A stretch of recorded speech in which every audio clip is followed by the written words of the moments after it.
Здравствуйте, дорогие якутяне! В эфире новости без цензуры и пропаганды от фонда «Свободная Якутия». Пожалуй, главной новостью этой недели стало выдвижение бункерного деда на второй срок.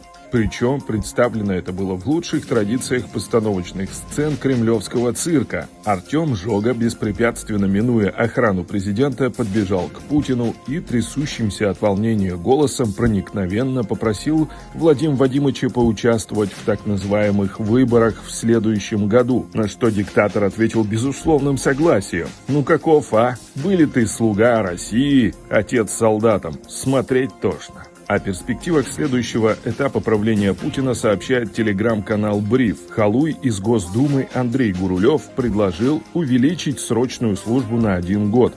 Депутат уверен, что это поможет решить проблему с количеством призывников и улучшит качество мобилизационного ресурса. Но мы-то ясно понимаем, куда этот ресурс отправят и как этот ресурс будут использовать. Скорее всего, реализуют эту инициативу уже после выборов Путина. Новогоднего салюта и праздничных гуляний в Мирном не будет. Об этом сообщает телеканал «Алмазный край». Это решение приняла мэрия города по рекомендации республиканских властей. Кроме того, в Мирном откажутся от новогодних корпоративов. Также сообщается, что фейерверков и праздничных мероприятий не будет не только в Мирном, но и по всей Якутии в связи со сложной ситуацией в стране. Увидел неадекватного врача? Спрячь телефон подальше.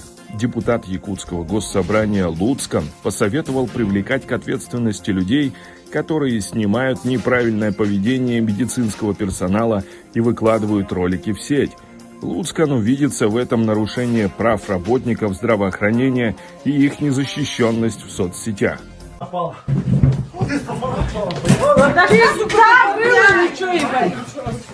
На этом все. До скорой встречи.